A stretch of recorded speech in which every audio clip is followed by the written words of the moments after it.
প্রধান সাহেব, প্রধান সাহেব, ভোট চাইতে যাবেন না? হ্যাঁ, জলদি আসো। কি ব্যাপার, এত সকাল সকাল আমার বাড়ি? চাইতে যাবেন না নাকি? ভোট চাইতে যাওয়ার তো সময় হয়ে গেছে। আচ্ছা ঠিক আছে, আমি আসছি 1 মিনিট।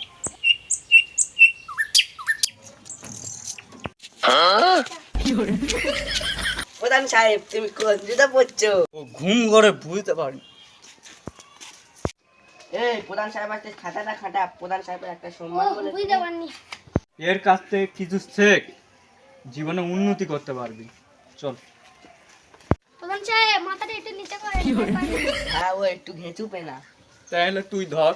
আচ্ছা ঠিক আছে, চল। করছি লাইনে দাঁড়িয়ে শুধু ভোট দিয়ে যাচ্ছি।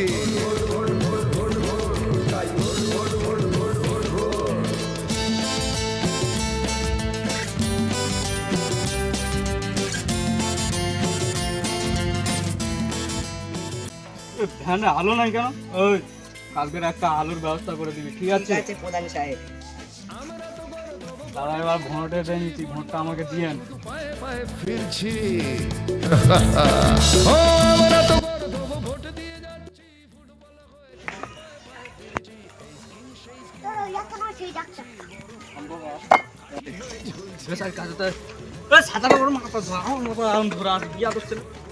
কি ব্যাপার?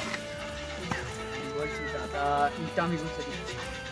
আরে আমার ঈদ আমি বুঝেছি। বলছি ধরেন।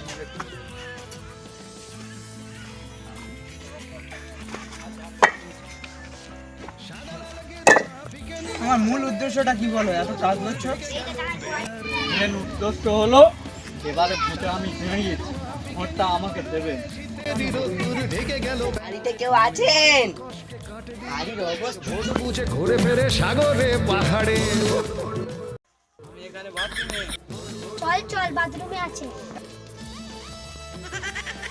ওকে তোলো তোলো তোলো তোলো। লেগেছে? হয়ে গেছে, শুষিয়ে দেবো। এ বাবা তুমি, তোমাকে তো চিনতে পারলাম না। চিনতে পারবেন না, কারণ এবারে ভোটে আমি দাঁড়িয়েছি। খুব তাড়াতাড়ি চিনতে পারবেন, ভোটটা আমাকে দেবেন, ঠিক আছে? সরকার তো তোমাকে ঘর দেয়নি। না, আমাকে ঘর দেয়নি তো। ঠিক আছে, এবারে ভোটটা আমাকে দেবেন, ঠিক আছে? আমি তোমাদের ঘরটা পেয়ে, ঠিক আছে?